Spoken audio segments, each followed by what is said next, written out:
Hello and welcome to yet another episode of 177 Nations of Tasmania. In today's episode, I'm talking with Elaine from the USA. Now, Americans, according to the last census, make up Tasmania's 7th largest migrant group, and it's a group that has also been growing. But of course, Americans are quite distinct from some of the other major migrant groups. They don't face the language barriers, and the cultures are quite similar. Or are they? So I'm very curious to hear about Elaine's experiences of settling down in Tasmania and what she's perceived as some of the differences between Australian and American culture, and perhaps some of the misconceptions we have about each other's countries and cultures.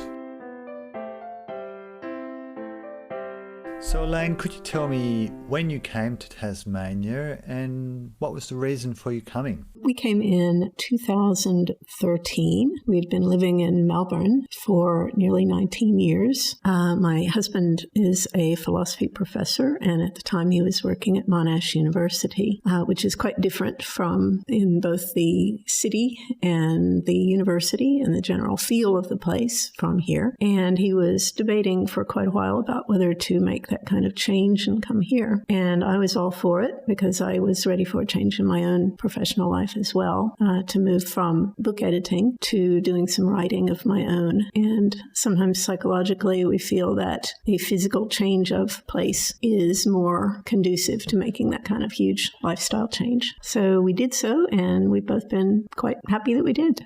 And what was the attraction of Tasmania? It was quite close to the bush, and because we both really enjoy hiking and outdoor pursuits, that was certainly an attraction. The mountain, Kanani, is here, and lots of smaller walks that you can do, and it's all very close. And in Melbourne, you have to drive for quite a while to get outside the city limits.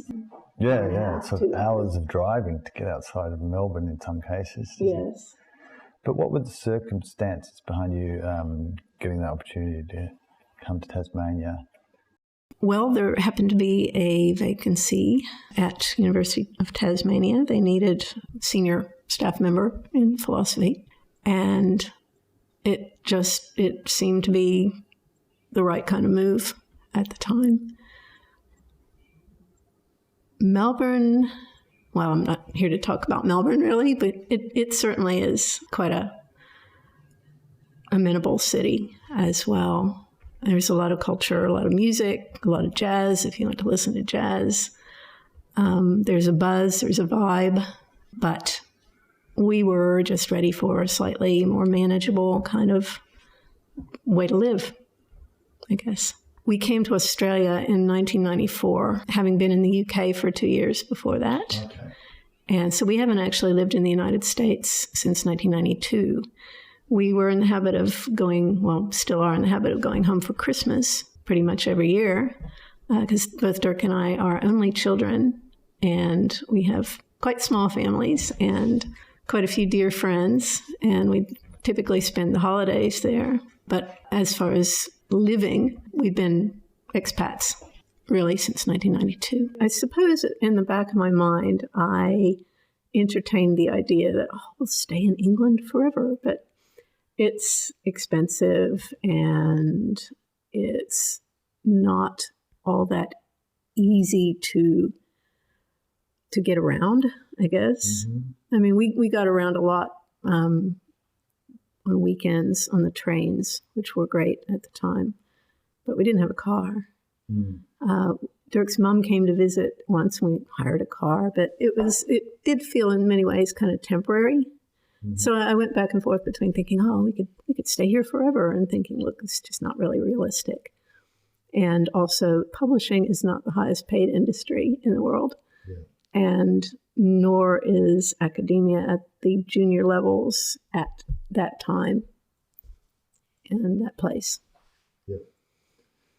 Okay, so you moved to Melbourne after that, and was that sort of a fairly smooth transition? Like, did you find Melbourne drastically different? No. In some ways, it was more like North America, and in other ways, because of tradition, part of the Commonwealth, part of the British colonial tradition. So it was good that we had been in England in the interim period. Culturally, I think that at the time, I felt Australians were not as enamored of tradition for its own sake, and I found that a little bit discombobulating in some ways. I've become used to it, and I think it's a wonderful thing now. So when you say tradition for its own sake, do you mean compared to the United States? Oh, okay. I was thinking United Kingdom. Yeah. Holidays and things like that. I mean, often we hear people say, oh, Halloween, it's an American import. We're not going to do that. Well, of course, people do. I think that Australians also tend to make it their own. They may take influences from other cultures, but it's never going to be exactly the same, which is the great thing. It shows creativity and a sense of connection without being enslaved to the past. And so did you, when you, well, first, what were your first impressions of Tasmania after all those years in Melbourne? I believed it was that Hobart especially was a driving sort of town, because we didn't have trains here, still don't have trains here. And I thought, I'm going to have to drive everywhere. Well, you don't. As I was saying in our conversation earlier, 20 minutes down to the university, 45 minutes if you want to walk to the city. And I don't always. We have cars and there are buses, but that's very important to me, is to sort of feel part of a city and that you can walk down the street.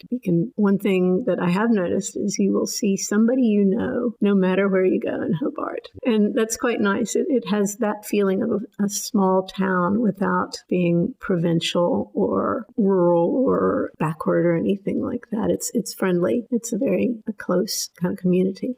Yep. And just maybe tell me a bit about you came here sort of for work. Primarily for Dirk's work. And for me, I was a book editor for quite a long time, and I kind of had enough for a variety of reasons. I wanted to work on my own fiction. And have you found Tasmania more sort of conducive for that kind of thing, for the sort of the writing and so on? I suppose so, because in my circumstances, I'm not also trying to hold down a job and then just write in my spare time. Not so much the geography or the climate or anything, but just general circumstances. I have talked to quite a few people, though, who have come here as a result of a sea change or a tree change. And there is a pretty vibrant, creative community here.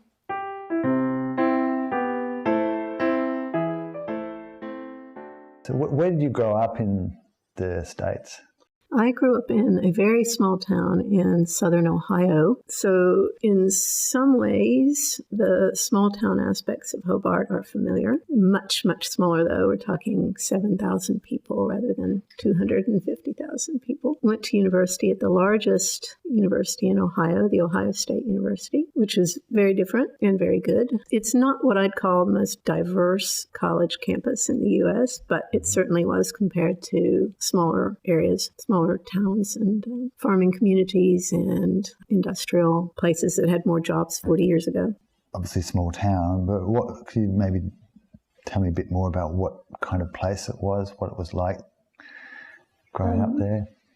There was a steel mill and there was a nuclear energy plant. Not a lot of jobs, really, at the time. This was in the late 60s. And I think that it may have changed a bit, but I haven't been back for a while because parents are deceased and most of our friends kind of flew the coop and moved to more urban areas, either within the United States or elsewhere.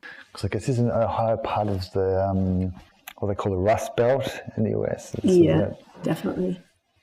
So heavily industrialized and in a lot of manufacturing that's kind of been dying out. Yes, that's certainly the case. Was it going to university that got you out of the place? Yeah.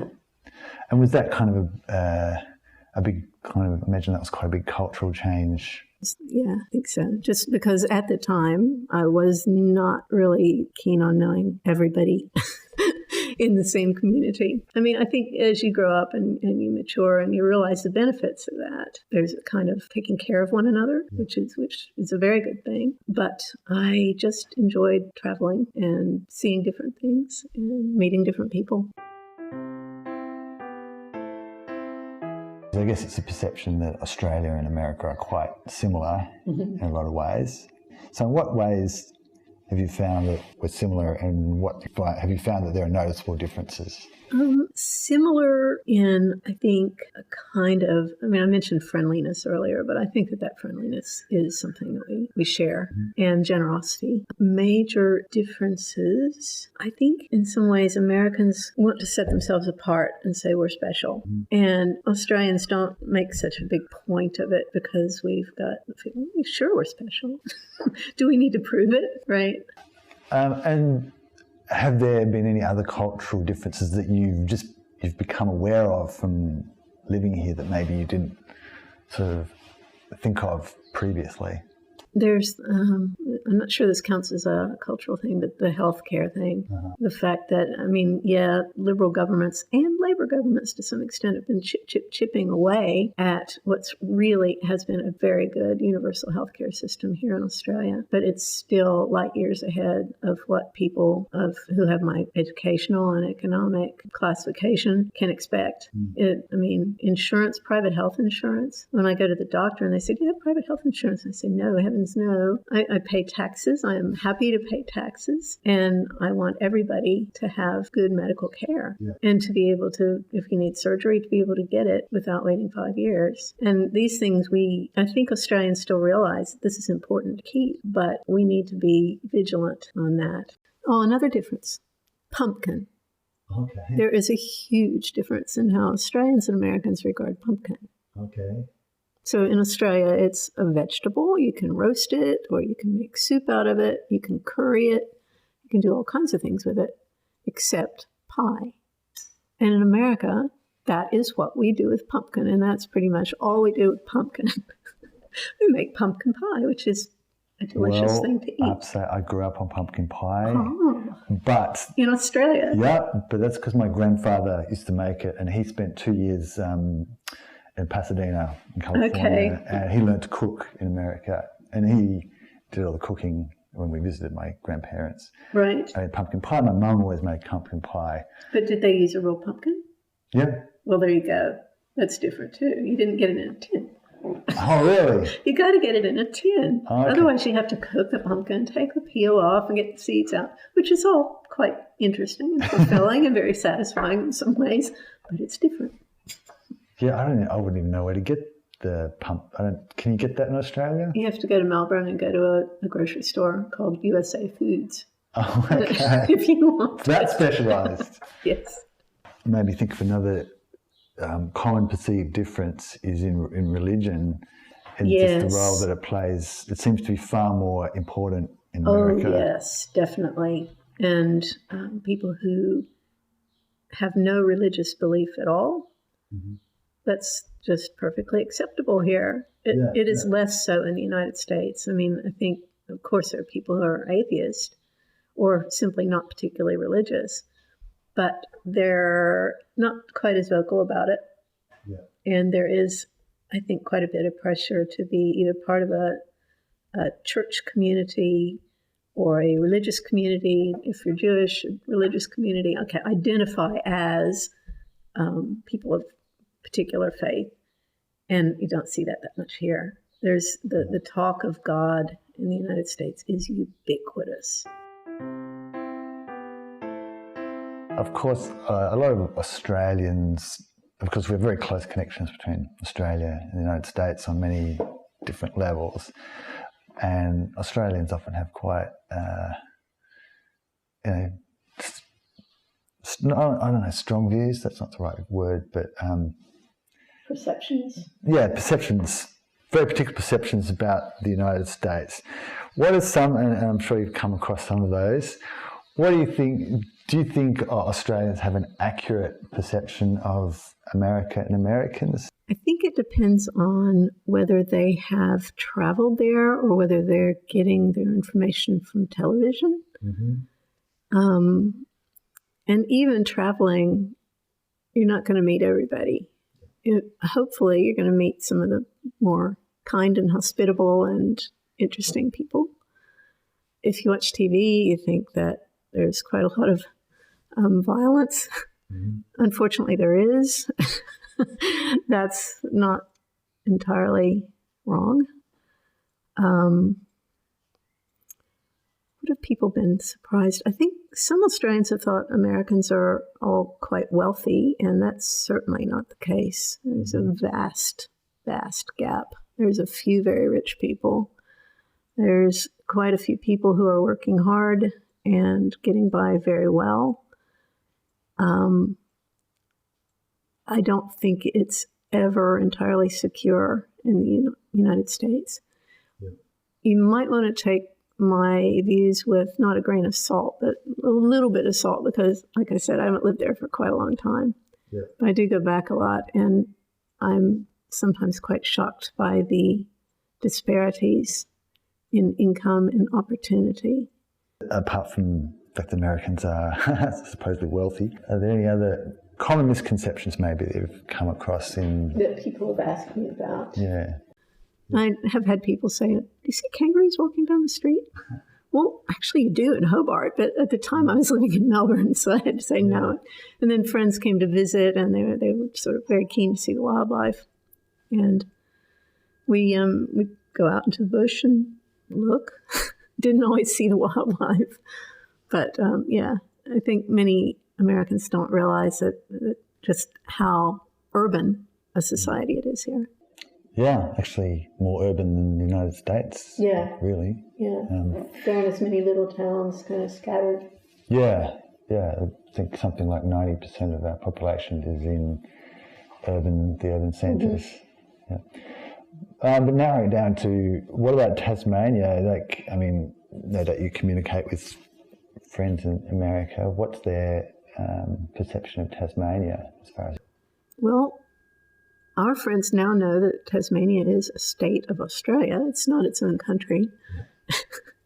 And have a better idea, I think, of the differences between government, both federal systems, but quite different in the way that the government operates and the elections. People have been very surprised that voting is compulsory. Yeah. And I've had some very heated discussions with quite progressive Americans who think, you have to vote. It's kind of a violation of your freedom, isn't it? No, it makes things more representative. And the fact that we've got the ranked choice voting means that minor parties, which arguably the Greens are a minor party, hopefully not for long, but we do have representation now in both federal and state parliaments.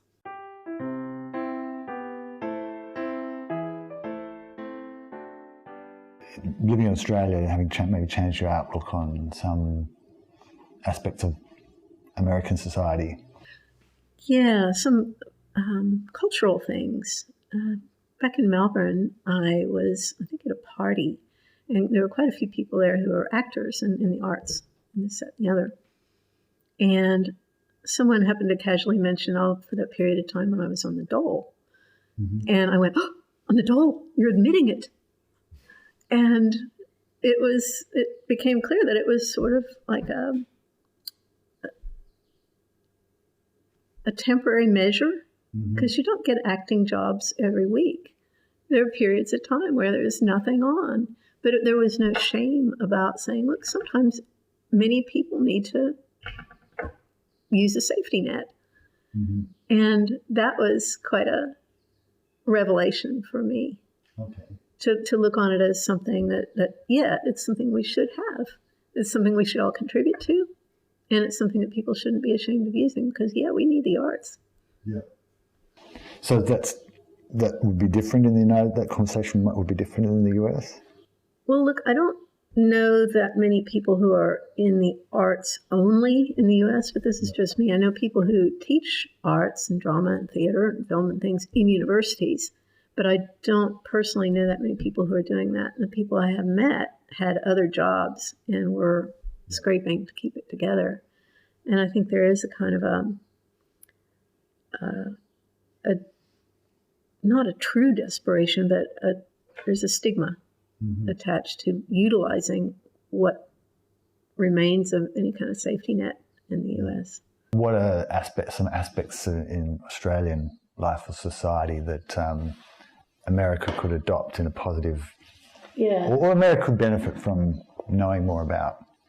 Okay, not to trot out a little truism, but the fair go, fairness, the idea of making things available to everybody, not giveaways, not the sort of negative idea of handouts or dependence or anything like that, but just take care of one another. The tax system, I think, is considerably more fair here than it is in the U.S. I mean, again, we're moving the wrong direction on that too. But community feeling rather than competition. Again, we're not, saints on that, but there is, to me anyway, there's a feeling of more camaraderie rather than always trying to best other people. You can show that you're excellent without beating someone else down. Football. There's 2 different kinds of football. There's 3 different kinds of football. No, 4 different kinds of football here. I was not really a sporty kind of girl growing up. I was a little bookworm and didn't really get into sports until sort of, a couple of years before we left. And I was going to American football and trying to figure out what was going on and looking one direction when the football was down the other end of the field. But anyway, be that as it may, I never did really quite get it. Came here. 2 friends took me to an Aussie Rules game. I was hooked. Okay. Almost immediately. This was the semifinals in 94. Gary Ablett Sr. was still playing for Geelong, and it was a Geelong game. And my friend said, "All right, you're a Cats fan now." And I said, "Yeah." So, I also have friends who like the 2 different kinds of rugby and others who like football, the round kind, soccer, as we call it. But Aussie Rules is the greatest sport in the world. And we now have women's professional Aussie Rules football, which is my favorite sport in the whole world.